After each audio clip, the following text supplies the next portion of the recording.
episode of those smack-talking guys. Full of opinions on games, music, culture, and current events. These guys cover it all while humiliating each other. This is Generation Flip. Don't forget, make sure to drop a like and subscribe. And now, crapping it up, here's your hosts. What's going on, guys? Welcome to Generation Flip live stream. Had a little technical issues, but let's get the show on the road, baby. What's going down, Brown? Yo, what's going on? What the hell are you doing, brother? I'm doing my Oculus, baby. All right. Let me shut this thing down. Hang on, man. All right, let me shut this down. Hold on. What a nutcase. I'm back. I'll tell you what, man. I'm excited about this Oculus, man. I've ventured out and purchased one of these things, and I've been enlightened to the meta world. I'll tell you, man, they got some crazy things in that thing, man. And people communicate. They look at you. I always thought like Tupac when he did that hologram was cool shit. I go, man, that's going to be amazing. And guess what, folks? It's on that Oculus, man. You can communicate, videos, chatting with people.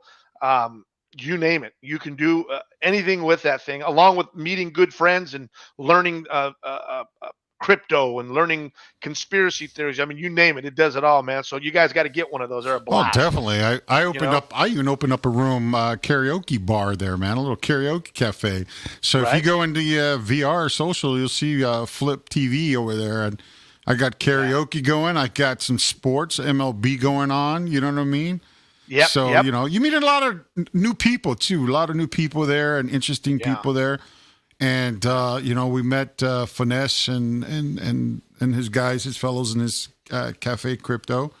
So, you know, it's been interesting. It's been really interesting. And those watching now on VR or maybe perhaps a little later, thanks for tuning in, guys. Really appreciate the support.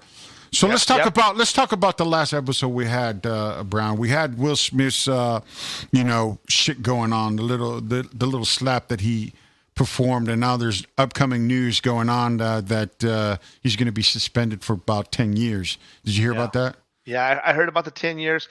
And then what was surprisingly enough that I heard was that Jada Pinkett Smith tweeted out or posted something out saying, I wish he never would have did that. I'm like, for real? You know, you gave him the look and the nudge under the table. You know, you told him to handle the shit. Your kids even tweeted, that's how we roll. Come on, man. And then now you're going to throw your man under the bus? Exactly. Can't do that, man. You're either going to be all in or not. And I thought they were supposed to be ride or diers. I don't know, man. I don't know. It could be the end of their relationship. Who knows? You know, I think it should be. I think it should be. I think most people out there think that it should be the end of Jada for sure. But I mean, I know he's got a family with her. You know what I'm saying? I know he loves her. He's put up with a lot of shit from her and vice versa. But, you know, it's like any typical couple. You know what I mean? They get the ups and downs. Look on the flip side. You got Bennifer going on again. Bennifer's back. Bennifer, you know, Ben Affleck and Jennifer Lopez. Let me tell you. Listen, she's a girl from around the way, dog. She's from around the block. No. You know, listen, if I had the opportunity and I could buy her a ring and hang out with her for a while, I'd take that ride. I'm a ride or die guy. I would. That's a bad Latina right there, man. Let me tell you something. I mean, I'm not saying she's not a beautiful woman. She is. She's got too much drama, my man. Too much drama. Too much baggage. Too much baggage. I could see past that for a month or two. Yo, man. Let's go. Let's go. I can do it, bro. I don't know, man. She's a bad mother. Shut your mouth. I don't know. Man. Guys, I like tuning Latinas, in. Man. Make sure you subscribe if you haven't already. If you stopping by for the first time, we talk about a lot of interesting stuff here: music, current events. We have random guests on. We have a couple of guests coming on shortly. We have a buddy of ours. All three of them are buddies. Homies. Homies. Nicholas Ortiz with Cheesy Gordita Bunch. He's been on the show. Our first season 2, first episode. If you haven't seen that already, go check that out. It was fucking hilarious. So he'll be coming on, telling us what's going on in his world. A lot of new things going on, and then we got the cryptocurrency news. You know, my boy FUNEZ coming on to talk about maybe some tips and talk about so what's going on in there. You know, hey man, his name's FUNEZ, not finesse. FUNEZ. It's FUNEZ. K. Come on. I'm gonna call him Kevin because that's my boy Kevin. KK, call him KK. And of course, we got the main topic. Oh man, our buddy Peter Heitmann, conspiracy analyst. I tell you, this guy brings to news. Generation Flip podcast. He's great conspiracy news. I'll tell you, he's got an interesting story. But I wouldn't call it conspiracy news. I would call it some updated information. I hear you. So we got that going on. So stay tuned. Later on in the show, we'll have him. He's got a lot of interesting stuff. So first off, let's welcome our boy. You know who, man? My boy, the man of the hour. You know what I'm saying? Yeah. Let's bring my boy over. What's going on, Nick? Hey, what up? How y'all doing? Good, my man. Nicholas Ortiz, what's going down, my boy? Hey, chilling hard here in Austin, Texas, doing my thing, eating Taco Bell, playing D&D. I don't know, you know me. I heard you. Are you doing some R&D out there and talk about some research and development? Hey, I smoke enough weed to do it. Okay, I'm a professional. All right, I'm a professional. Right. I'm a professional eater, so I know what you're talking about, man. I know what you're talking about. I'm a fat Mexican, I can get down on some tacos. First off, thank you for sending Jordan over here, your co-host. Great guy. You know what I mean? Oh, hilarious guy. I've seen his stuff. He brings the laughs for sure. For sure, man. For sure. Yeah. So, hey, want to thank you and congratulate you on your anniversary with your girl, man. Hey, appreciate that. I didn't forget about that, man. How long has it been? Talk to me. 3 years. Yeah, it's been 3 years. It's been a good 3 years, man. It's been a good 3 years. Good. That's important. That is important. And we celebrated by going to get some Wagyu steak tacos. Yeah, and the Wagyu must be in love. Oh yeah, this restaurant we went to literally had an old little Mexican lady in the back hand rolling these tortillas. You know what I mean? Yeah. It was some good stuff, man. It was good stuff. Some real authentic food right there, baby. Oh yeah, it's like we're not getting Taco Bell tonight, baby. I'm splurging on you. I'm going all out on this one. Oh, yeah. That's hilarious, dude. That is hilarious. Well, tell us what's going on in your world, man. And you came on our show, the first episode of season 2. Yeah. It was a really great success on that podcast show. And Cheesy Gordita Bunch, man. Talk to me, man. How's everything coming along with that show? Man, it's awesome. It's great, really. We've had a lot of growth. And we've expanded, now we have a website, CheesyGorditaNetwork.com, or you can also go to CheesyGroditaBunch.com. And we have 2 new shows. One of them is an Adult Swim show called Deeper and Deeper, an unofficial Adult Swim podcast. And I got to check that out. Yeah, it's done by my best friend and my brother and my best friend partner. And it's such a good show. We grew up on Adult Swim, you know what I mean? Like my childhood was the heyday of like Samurai Jack, the animes, Toonami, all that good stuff. So we're just getting back to our roots in that one. That's an awesome show. They just released an episode this past Tuesday, and then I have another podcast called In the Land of Cheese and Sauce. It's a Taco Bell D&D Let's Play. And what we've done is I have a writing partner. His name is Jacob Cordes. Amazing guy. Hilarious dude. He's like an actor, improv, comedian. And he's a humongous D&D player. Like he loves D&D. He's actually one of the most top rated DMs. That's lingo, nerd lingo. You guys wouldn't get it. What is D&D? What is that? Dungeons and Dragons. Oh yeah, That's that you where- got me, yeah. dog. Hey, I'm a grown up. I fuck. I'm sorry. Hey, bro. you know how many grown-ups are? You know how many grown-ups play? My bad. My bad. All right, I Sofia Vergara's husband is a DM. All right, You and know- she's very beautiful. All right, so. Then there's room for me to come and see Sophia. I'll tell you that much. While he's playing D&D. Hey, but yeah, so what we've done is we've created a whole world. We've designed new classes. We've put a Taco Bell spin on it, and we've really gone on out with the production value of this. So the next episode is actually coming out tomorrow on Friday, and it's just so much fun, man. So we've been doing. I've been really busy, and we've been doing a lot of good stuff. It's a lot of fun. Nice, man. Nice. Well, that sounds like good progress, man. That's always good. We always want to hear guys trying. You got to venture, man. You got to try different things. You got to try new things. And that's why that the stuff you said earlier about if you feed a beast, what did you say? I said if you create a beast, you have to feed it. And that's why that just like resonated to me like so much, because I am like creating a beast, you know, with the CheesyGrodita network. And another thing that I read is that like when you are leading something or creating something, you're always going to do the most work. You know what I mean? You're going to get the least recognition, and you're going to do the most work. And that's the mentality I've had, you know, in doing these shows, because I'm doing all the editing, and I mean, I really love it. But yeah, it's been a really good time. Flip knows about that. Oh yeah, Flip's it's a lot the guy. of work, He's bro. the mastermind, right?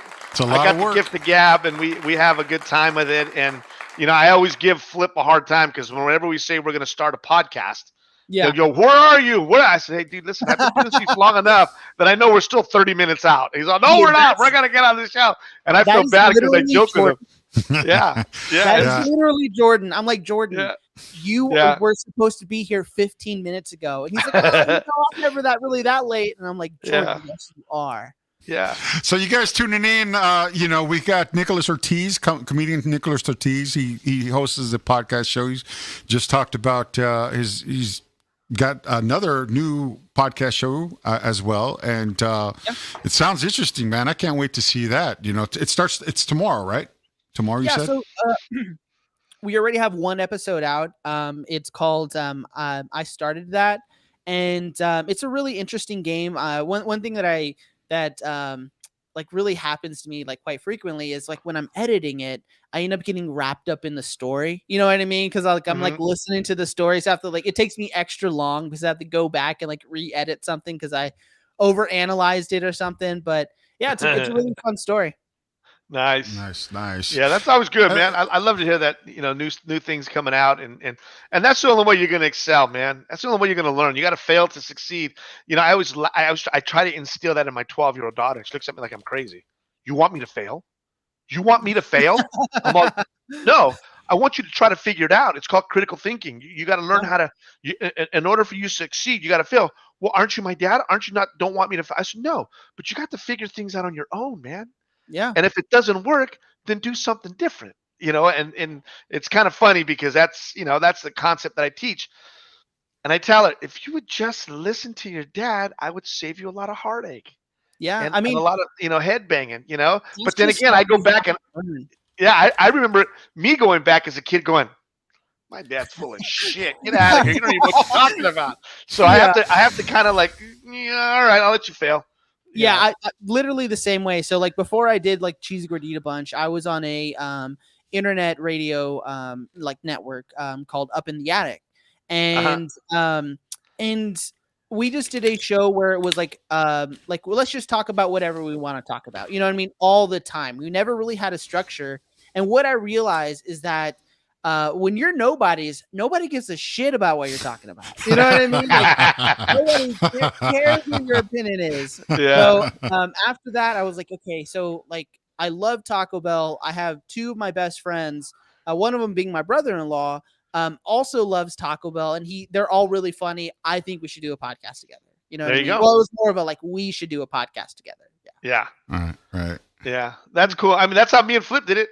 Me and Flip were playing video games, man, and next thing you know, we're like, yeah, I remember telling me that. You know, it was one of those stories where we did that, you know, and you know, Well, It's one of those. I'm proud to say that we reached a little over 1,000 subscribers. So thank you all for tuning in with us. We really appreciate that. We had roughly about 60,000 viewers. So it's impressive. It's moving up, and thank you all for the support. You know, it's like you said, man. This shit's a lot of hard work, bro. I invested a lot of time setting everything up. And even then, look. You know, you have hiccups every now and then. You know what I mean? So, you know, you got to be on you got hands down to to those content creators.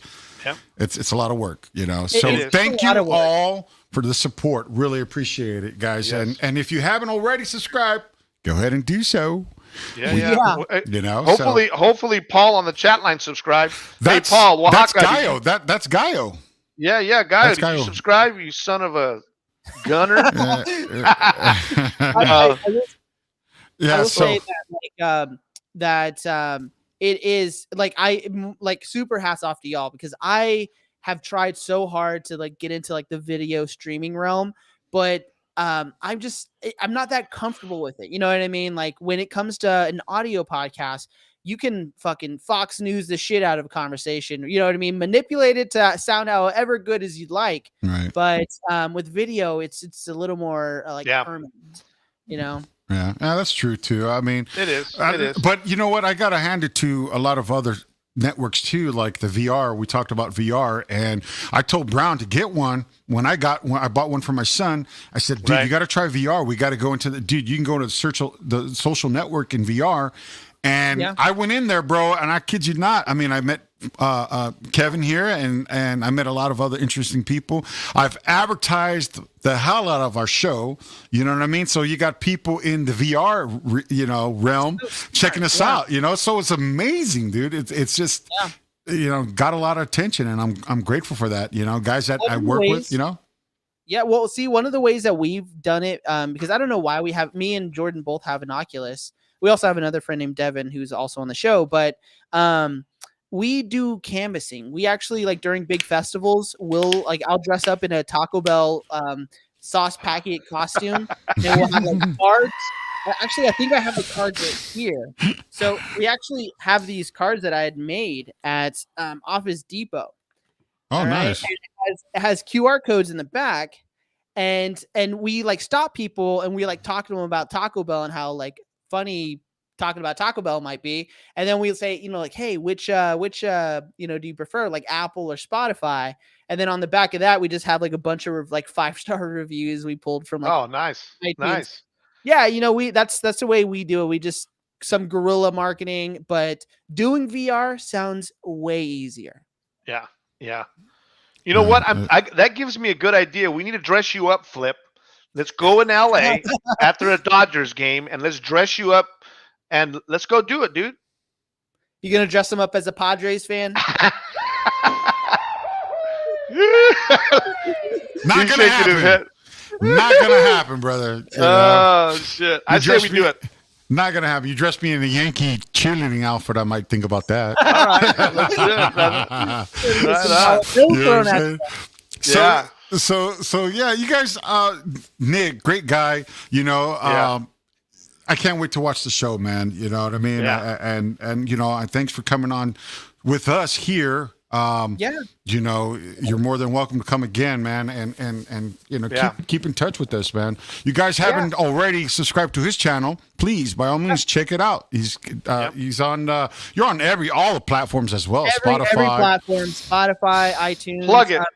Go to CheesyGorditaBunch.com, CheesyGorditaNetwork.com. You can listen to all of our shows. Again, we do a Taco Bell podcast, and we just did an episode on April Fools, and we changed it up and did a show about Wendy's instead of like Taco Bell. And we hey, don't be fucking with Wendy's. I like that double stack. You can't beat that.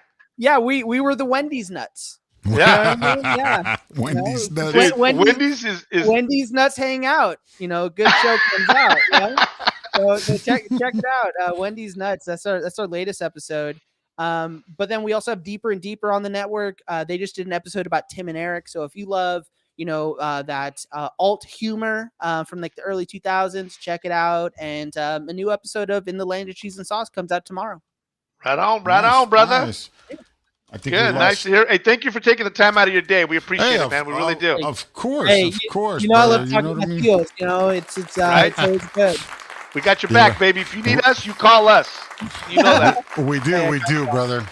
Hey, thanks for stopping by, man. Really appreciate it, brother. You hit us up anytime you need something. You want to come on the show, advertise, hit us up, bro. Hit us up. All right, you got it. All right, guys, there you have it. Mr. Nicholas Ortiz, you guys, the man of the hour here. You know, so check him out. Subscribe to his channel. All right, Nick, we'll catch you a little later, my man. All right, take it easy. All right, take care, bro. Deuces. My man over there, man. He's a great, good dude, man. I like him. Great dude. Great dude, man. You know, I wanted to ask him a little bit more about his animated. He said something about animated, or what was it? He was doing something with his podcast. He was doing he does skits. Mm-hmm, you know what I mean? So he does all these skits, and you know, that'd be great to do a skit with us. You know what I mean? Yeah. On their show, that'd be cool. That'd be really cool. Hey guys, thanks for tuning in. I think we lost FUNEZ or Fu. What do you call him? FUNEZ. K FUNEZ. Yeah. Did we lose him? You want to try to call him? I think you want to roll in Pete? I'm gonna hit up FUNEZ right now. Let's see what's up, man. Hey, so I read something about Elon Musk, and I mean, the guy was going to. He was interesting. He was interested in purchasing Twitter. I read that, and he made a hell of an offer. Yeah. $43 million. $43 million. Man, that guy has so much. No. What do you mean? No. What was I wrong? Dog. Billion. It was $54 billion. I read 43 million.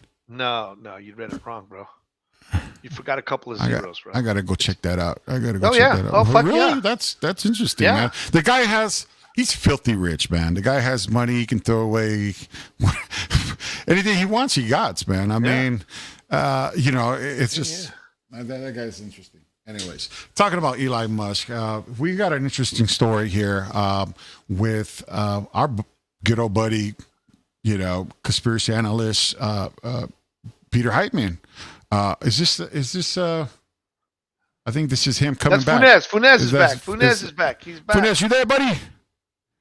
I don't know if he's there. He's got to unmute your mic, baby. Unmute your mic.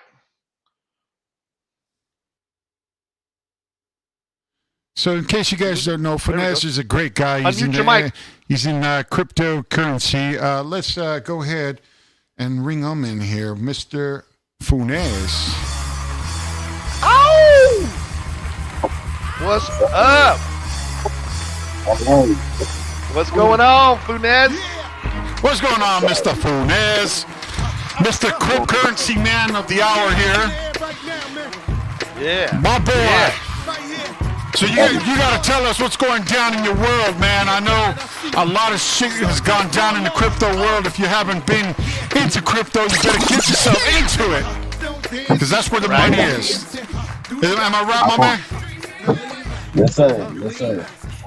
Thanks for coming on the show, brother. Thanks for coming on the show. I know you're out there being a father, taking your daughter to a boxing class. That's what's up. That's what's up. You know. Yeah, I'm trying to raise man beaters instead of woman beaters. Right. Ain't nothing wrong with that, brother. Ain't nothing wrong with that. How's everything going, guys? Oh, we're good, brother. Man. We're good. Hey, I've been keeping an eye on the market a little bit. I've been watching a little things. I know Bitcoin took a little dip, a little dippity do, and like we talked earlier, it's starting to come back a little bit. Not quite, but you know. What do you think? What do you think caused it? What do you think ruffled someone's feathers to start dumping it? Well, you know, if you talk to anybody who's into like technical analysis, like really deep, they can go back and talk about like it's the 4-year cycle correction. You know what I mean? So that's kind of what they're talking about. So this happened back in like 17.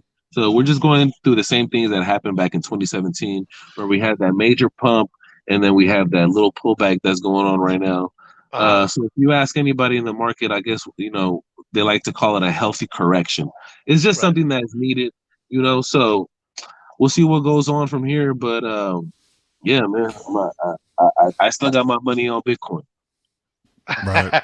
Right. Well, I think like I hear from a lot of people, and you know, you hear things going one way and hear things go another, and it's interesting. You know, there was a couple times where I really thought about dumping some loot, and then I thought, nah, hang tight, and then I thought about putting some money, hang tight. You know, I want to make sure I do my due diligence and learn, like you guys taught us. You got to do your homework, man. You just don't start dumping money into shit and not know what the fuck's going on. You know, but I see corrections. I see markets moving. I see things happening fast. I mean, we're talking within, you know, minutes, right? Shit happens within minutes, you know? Oh, yeah. And you watch some of these trackers that these guys showed us where to go watch, and you can find out who's buying what, where, coming from where, and then the different markets. And that's interesting, man, because like, you know, like you guys taught us, you know, if you do your research and you read, or Elon Musk throws a blurb out, or somebody else throws a blurb, or they're talking about something new coming out, man, it really fluctuates the market. Right? Yeah, this week, we had a Robinhood list 2 of their coins, and that shit shot up like crazy. So you can just imagine, just a little bit of news can really pump anything up. Like it went from I want to say in the morning before they got listed, it was going around maybe like 20 cents, and it shot up to 29 cents. Well, it's just 9 cents, but you can imagine if you have thousands of dollars already invested. I mean, 9 cents is a lot, you know. Yeah. Well, you got gas prices are a little bit going down a little bit over here where I'm at, which is it's always a good thing, you know. But you got inflation everywhere else, you know. So, you know, let me ask you a question, man. How's the Seek? How's that doing? I haven't even looked into it, but how's the Seek doing? Do you know anything about that Seek VR? The Seek VR, nah, man. It's one of many projects that I have on my list, though. To be honest with you. So you know, we looked at Seek 2 one time, FUNEZ. I think we were looking at it. We were getting a little in depth on it that one time. We were in that room, one of your rooms, and you know, Flip, I thought it was a great idea, but you got to use their equipment. Their equipment, really? So you can't use Oculus. You can't run it off our Oculus. You have to buy their shit. Now, if it was for all of us to use it on Oculus, I'm in, because everybody would dip into it. But you got to buy their shit. I got to look into that, because maybe they have like a software that you have to purchase, you know, the program, and then they play it, or like an app. You got to purchase the app through Oculus. From what I remember, you download the app and you actually use your phone to put on your like headset.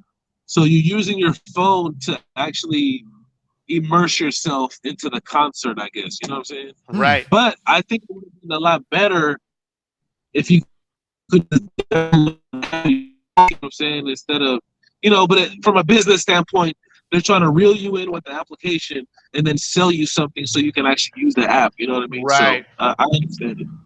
Yeah. Right. Yeah, that's right. That's exactly right. And that's what was kind of a turnoff for me. Because now I can use my phone, but I got to buy your shit to watch it.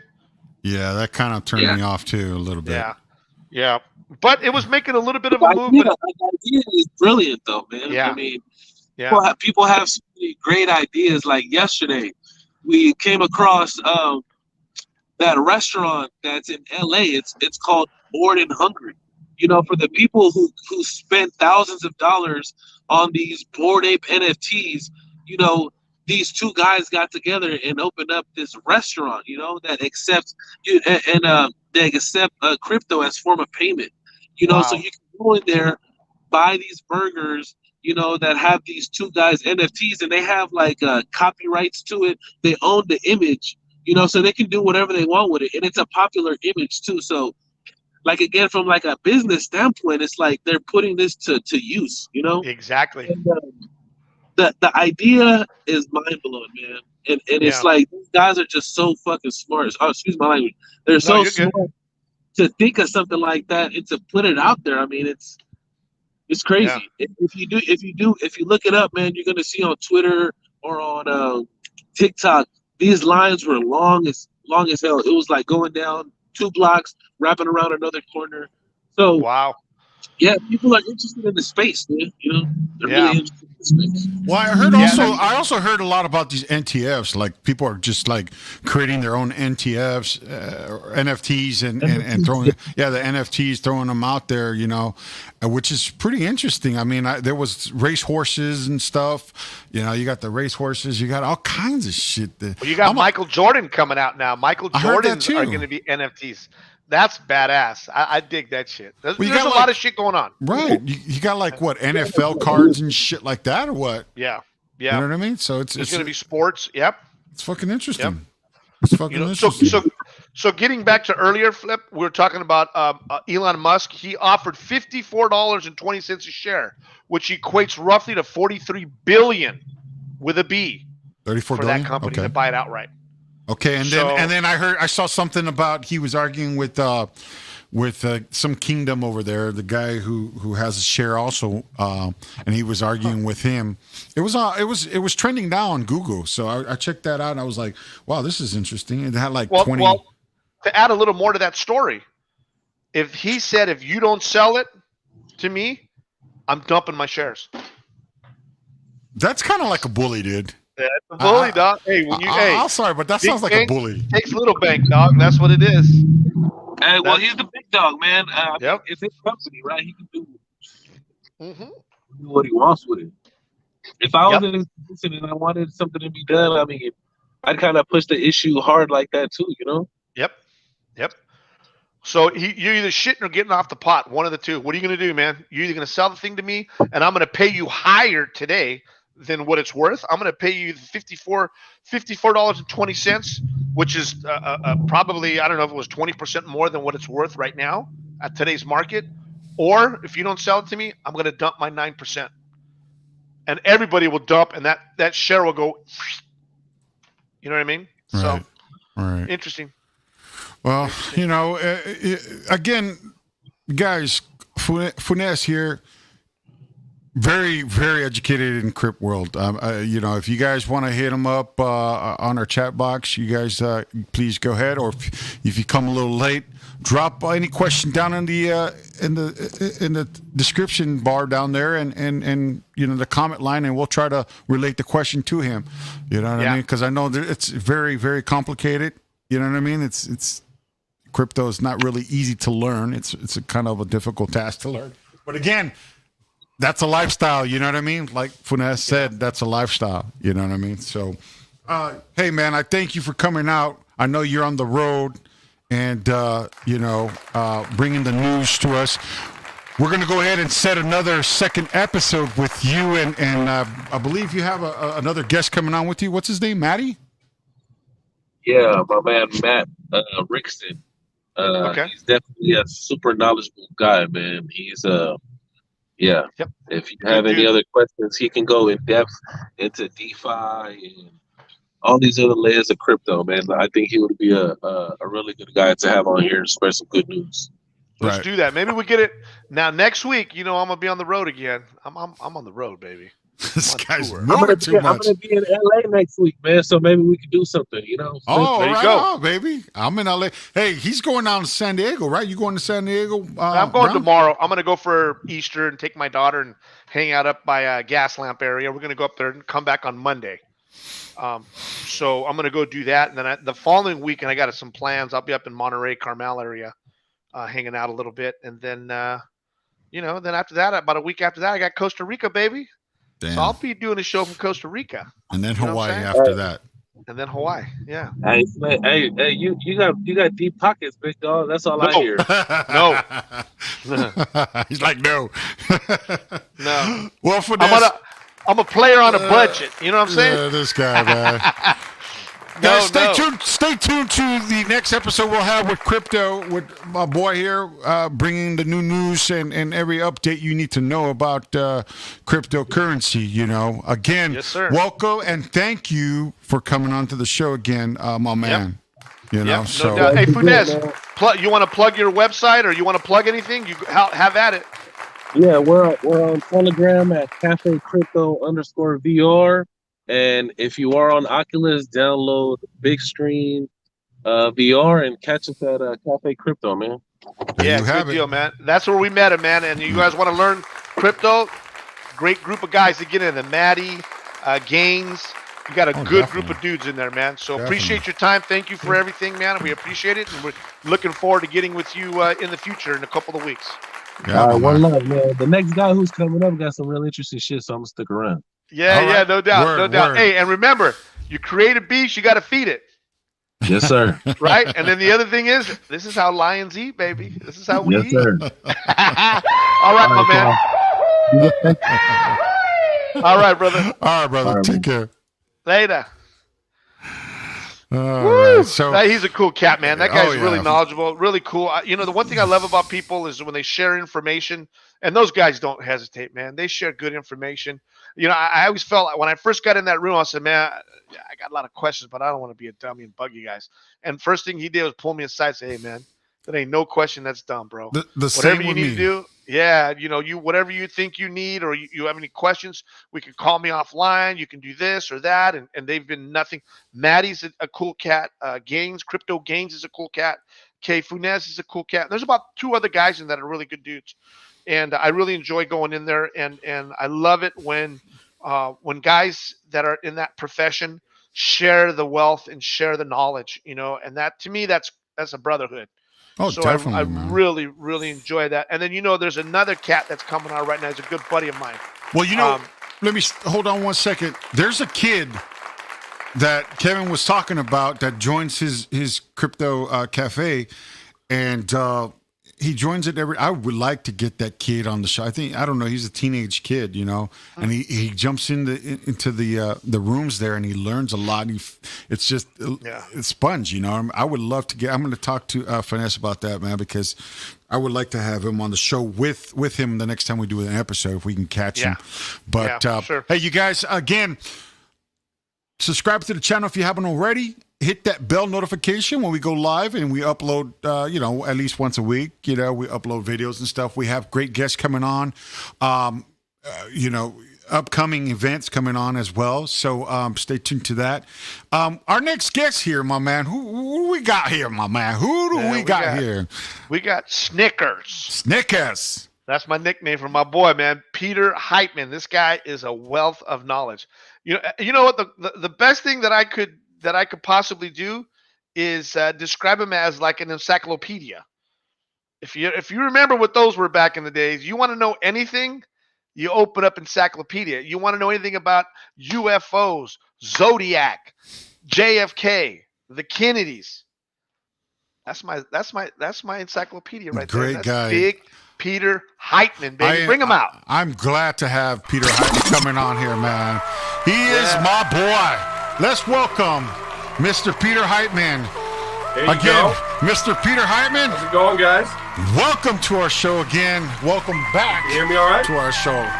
Appreciate it, man. Thank you. Yeah, I can't hear Nate or Flip.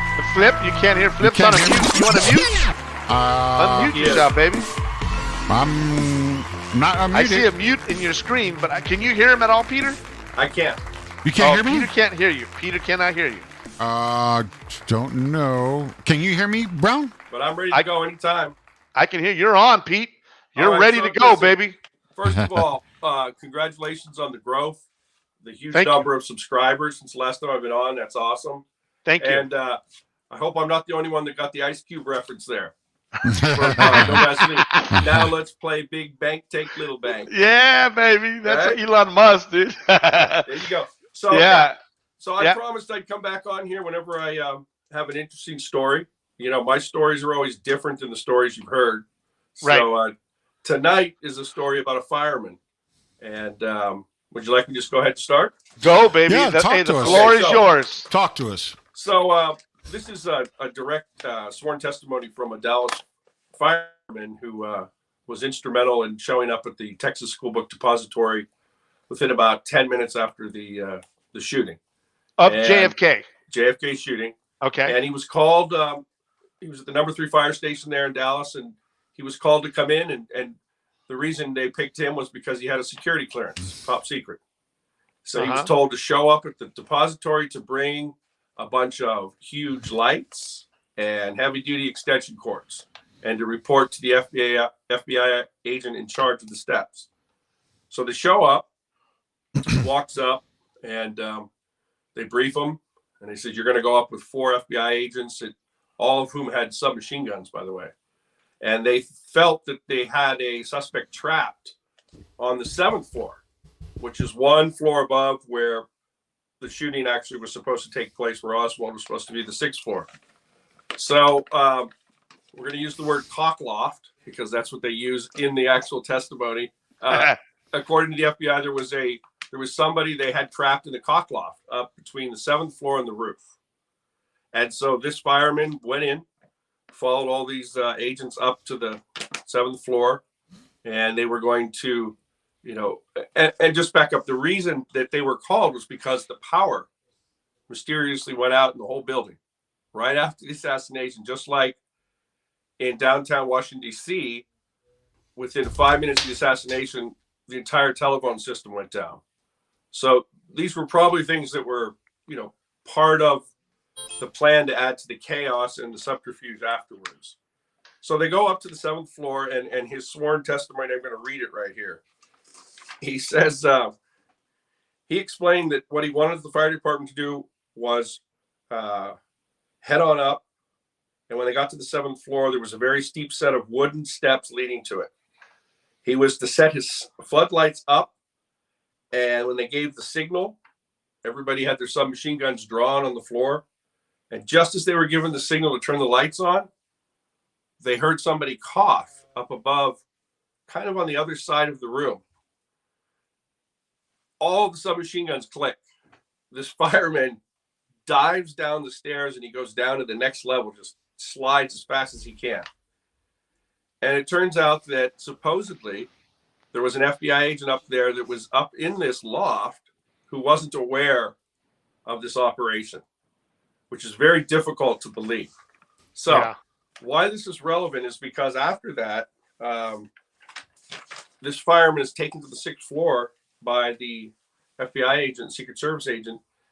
And as he's walking around, he claims that they found the rifle. So the fireman finds the rifle, but yet the historical record shows that at least 3 other police officers found the rifle, right? One of whom swore until he died that it was a Mauser rifle. And so we have about 8 or 9 Dallas police officers when they found this rifle up on the 6th floor that said it's a Mauser, a German Mauser rifle. Wow. These guys are hunters. They probably would know that, but more importantly, it stamped right on the barrel says Mauser. And the one gentleman who, historically claims to have found the rifle stated for the record that he saw Mauser. For the rest of the day, all the national news, they were reporting a Mauser rifle was found. So it wasn't until the next day that Mauser rifle becomes a Mannlicher Carcano rifle, which had to be the rifle because that was what supposedly Oswald ordered from the mail order catalog. Wow. So we have what may be a second rifle. Mm-hmm. It's always been alluded to, a second shooter. And in the links that you're going to put up on your site, there's a link there that will go to this testimony. It's a 3-page testimony. It's worth a read. There'll be a 4-minute video, a YouTube video, that shows you all the chaos, all the immediate police, and everybody who was on the scene locking down the depository. And you'll actually see the firemen showing up. And can you hear me? What's fascinating about this is there's also a picture that'll be up on your website. You can't hear me still? And that picture is of a Dallas police inspector walking out of the building with a rifle pinned to his side that has a tip that's at least, I want to say, 2.5 to 3 feet long. Everybody else has a tip for their rifles. All the other officers, everybody has a shorter tip, because if you were to have a close quarter shooting as a police officer, you wouldn't want to have a rifle that has a 3-foot extension. Right. But if you were an assassin, that would be very helpful to have a long one. So when you look at the picture, I want your viewers to notice that Captain Fritz is right behind him in the white hat, looking very nervous. And look up on the doorway, because they're coming down the steps outside the depository.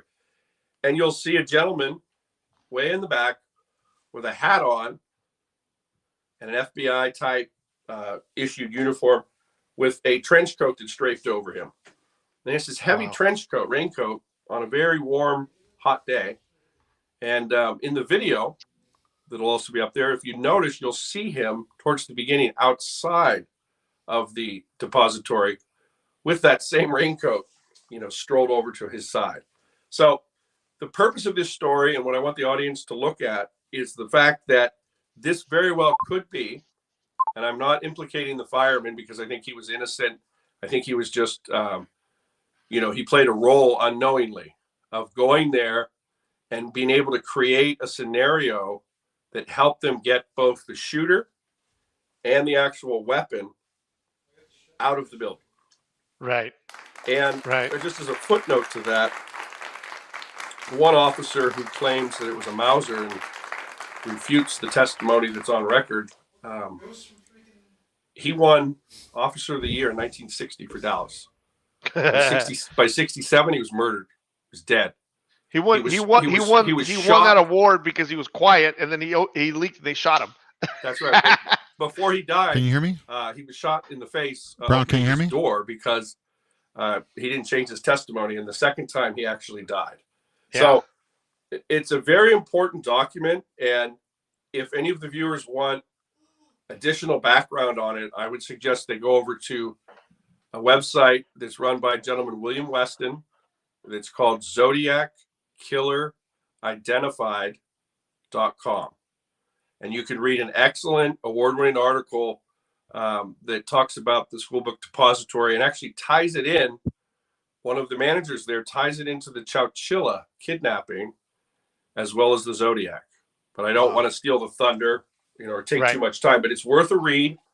And once you read that, early next week, there'll be an updated article up there on ZodiacKillerIdentified.com about this.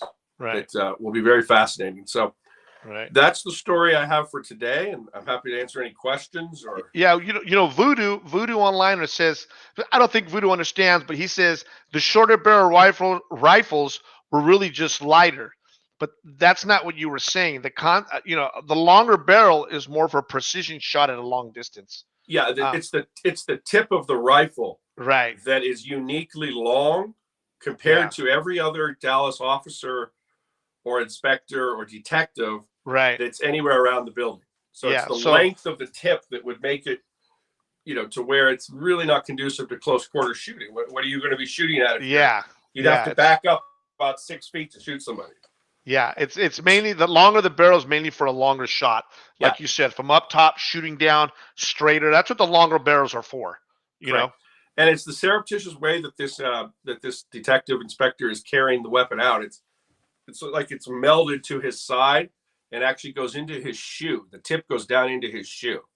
Yeah. But again, it's everybody else that's on the steps. If you watch their eyes, they're watching very nervously as they're walking out. So this same gentleman too that is carrying the rifle out, he was with Oswald every minute until he was shot. And he was actually standing next to him when he was shot by Ruby. So he's a very important person. And I believe that the Dallas police, there were certain individuals in there that may have either been extremely incompetent or maybe played a role unknowingly to cover things up. That's usually how things work. Is you're doing something and you don't know what everybody else is doing, so you're not necessarily guilty, but you're participating in something. And that would be the reason they picked this gentleman fireman, because he's a military man with top secret clearance. He's much more likely to keep his mouth shut. Right.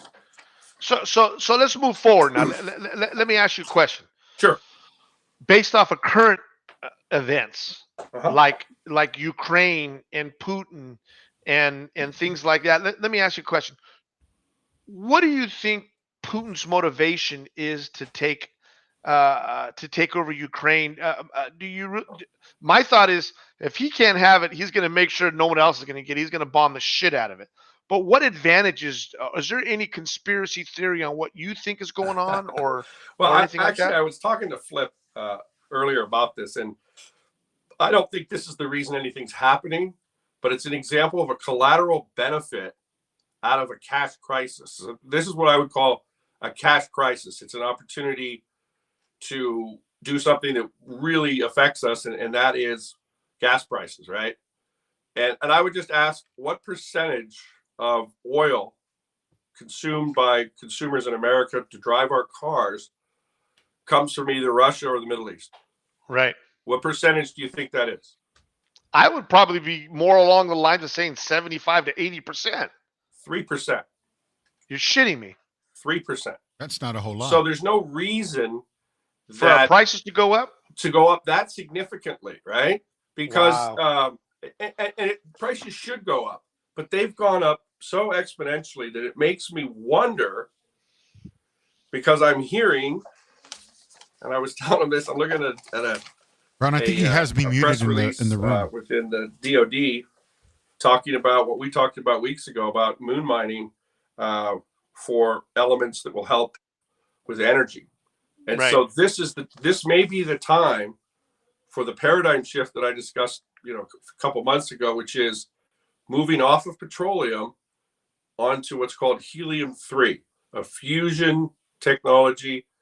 It's a gas that's trapped on the moon, and we have actually now issued licenses to billion-dollar companies who are licensed to go up there and mine it, right?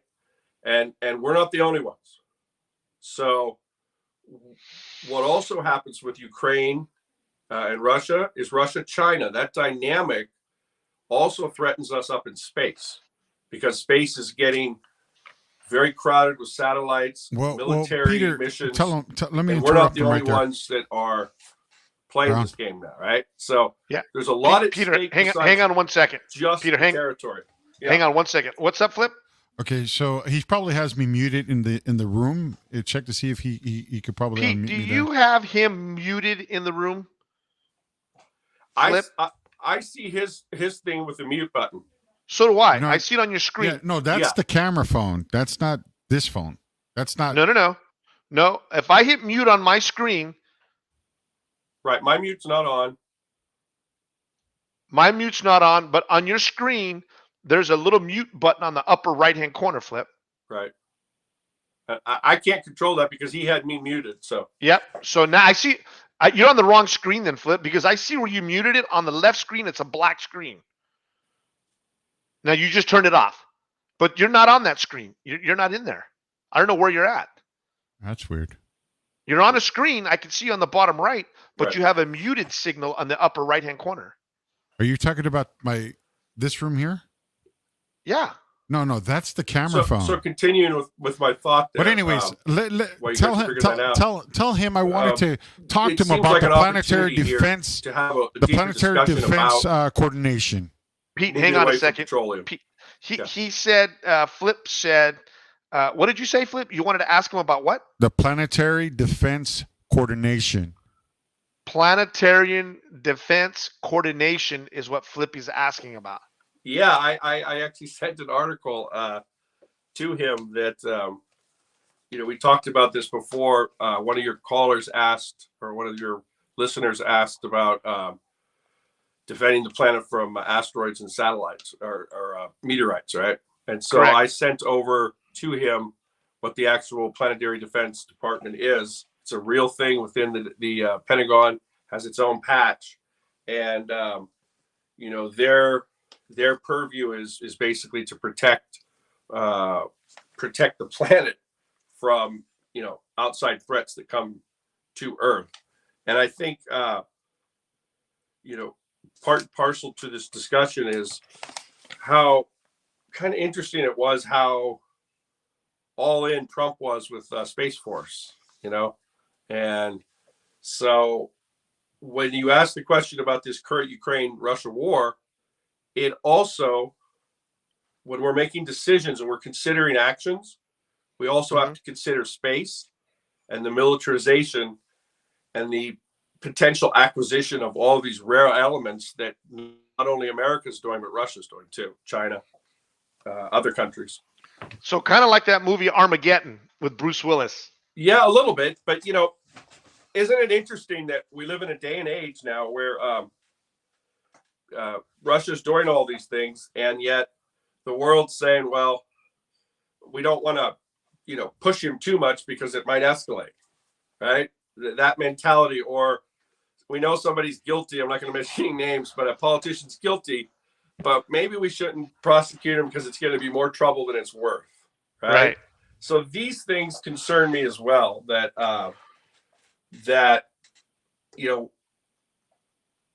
we're watching all of this happen on a daily basis, and yet the mantra from the world collective is, well, we don't want to push Putin, right? We don't want to back him into a corner.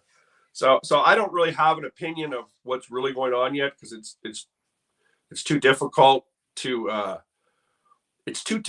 gauge. But I do know that some huge cargo planes showed up recently, landed in Slovenia from China, China, with massive missiles, and so there's a lot of weaponry in that region.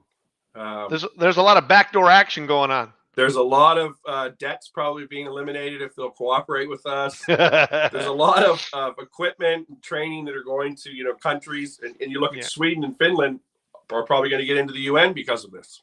Right? So it's the collateral things that go on that interest me. The last thing I'll say is, if you remember the Washington D.C. shooter, the sniper, right, shooting everyone, that was a horrible thing, but immediately, within 90 days, I think there was 1,200 new bills that were instantly passed for more video surveillance, gas stations everywhere. Right. That again is a byproduct or collateral benefit of these crises that ultimately, make us lose more of our rights, right, and privacy. Right. So it's an opportunity. That's interesting. Yeah. Like you said, it's an opportunity for some way to make a cash benefit. Correct. Even I mean, I was reading today too that well, here's my thought. I mean, you're supposed to be a big powerhouse, Russia. They are, but man, they can't even take over little Ukraine, man, and it's kind of embarrassing. I think maybe am I looking at it wrong, or they're I think that there's for historically, there was always an overestimation of Russia's capability. It all depended on, ironically, the CIA was the one who always downplayed their capabilities, whereas the, Defense Department, who wanted, more missiles, more everything, overestimated. Yeah. So they found later that a lot of these missiles and a lot of these huge things that look scary didn't really have an engine in them. Didn't have a tip in it. I mean, didn't have computer equipment, right? Yeah, I mean, don't get me wrong. I know they got nuclears. We know that. We all know that. Yeah, we all know the fallout. I'm not the least bit trying to disparage Russians or anything, but the difference oftentimes between us and them was disclosure, was transparency, and they always kept a lot of their things, out of the public eye. And then the other dynamic that probably plays in here is that the pressure for you to finish a project or to get 20 tanks out, that those tanks aren't going to work. But if you go and you tell him that we're not ready, you're done. Yeah. So historically, like in the rocket business, getting to space, their rockets would blow up. They knew they were going to blow up, but it was better to just, have it blow up than to have all these people waiting, killed or thrown out to the gulag because they couldn't keep up with the ridiculous schedules. Let me say something. So that quality assurance part is, I think, showing up right now. Yeah, Flip wants to ask a question. Go ahead, Flip. So I heard that right now it's the battle of war up in space. I mean, to even do more and go further more, and then definitely because of this war with Ukraine. I mean, Russia seems like it just wants to dominate everything, dude, and we need to just stop this. Stop it. Can you know you hear him at all, Pete? I can't. It's so That's strange. interesting. That is weird. So what Flip is saying that he say it again, Flip, and I'll try to repeat word for word. Well, Russia seems like it wants to dominate everything, and Yeah, he was saying Russia seems like they want to dominate everything, which everybody does, though. You know, we all want to dominate in some aspect or another.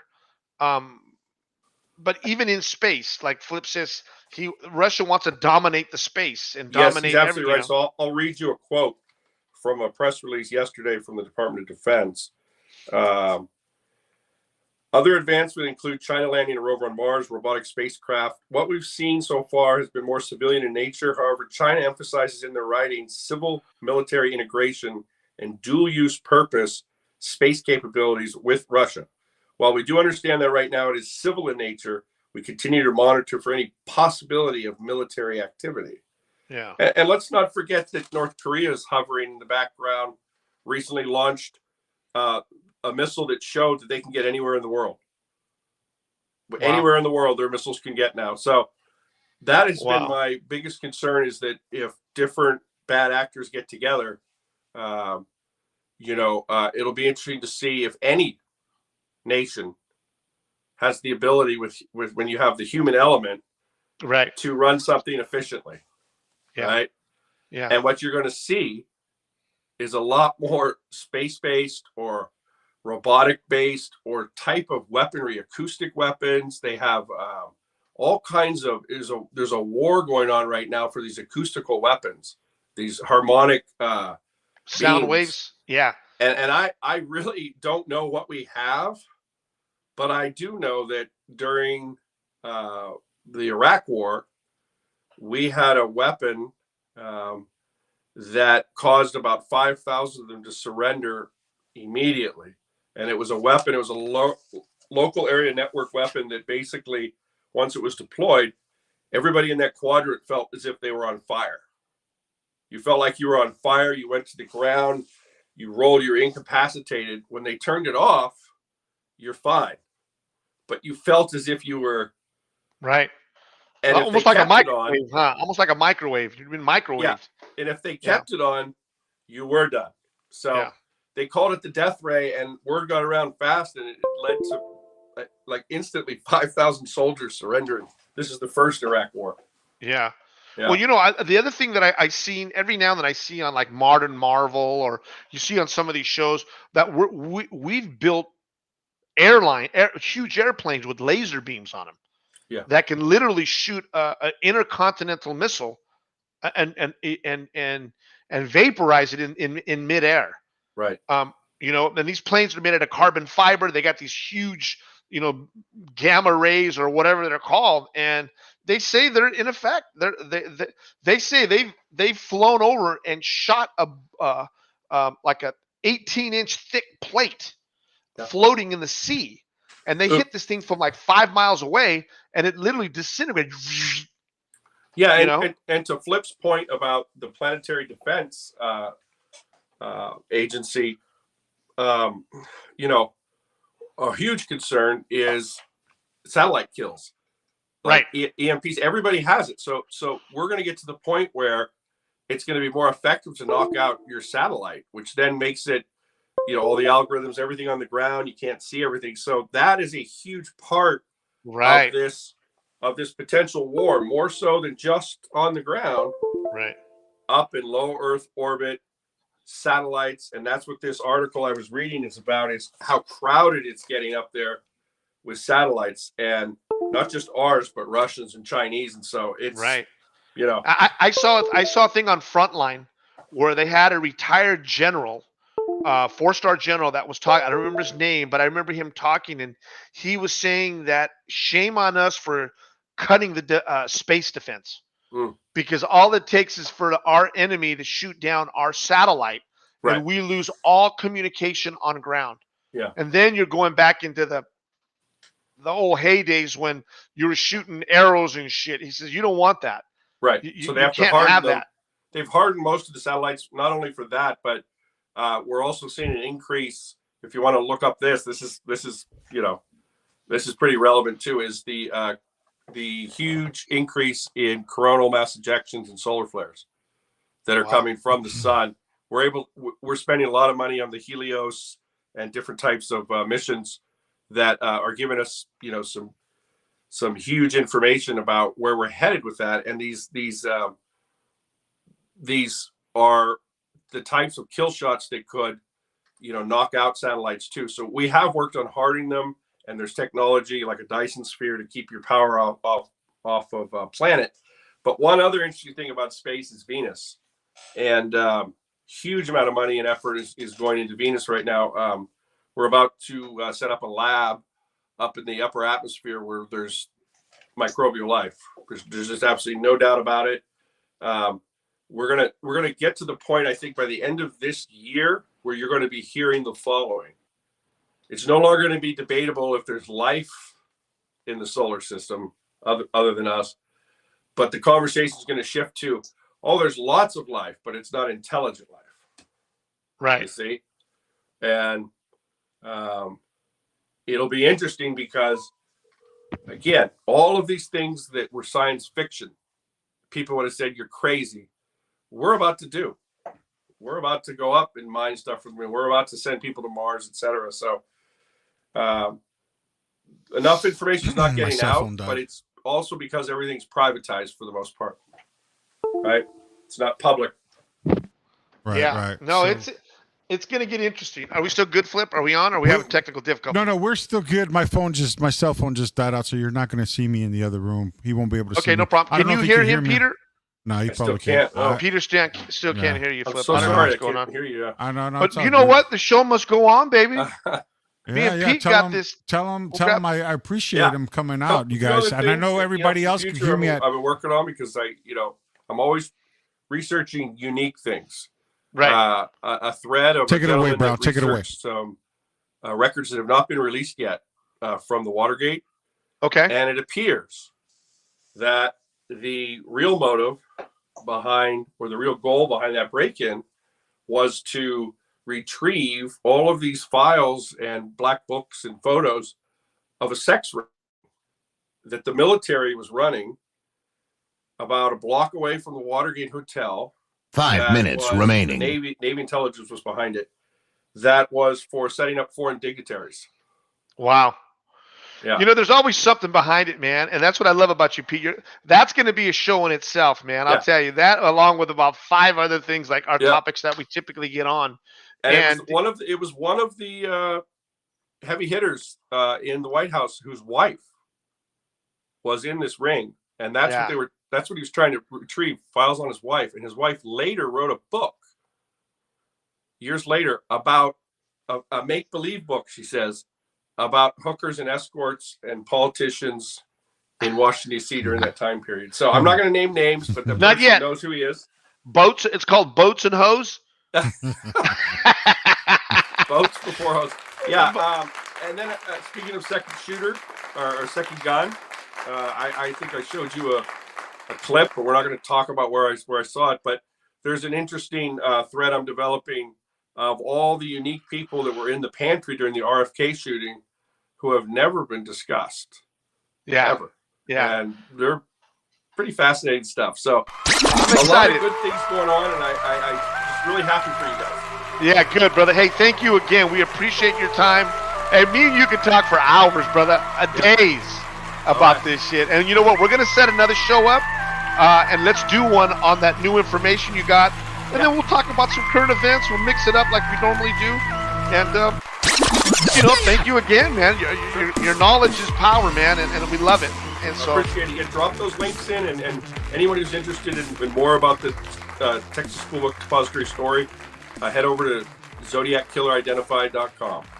And then what's your website? You got one too. Well, I'm writing articles for that site. Okay.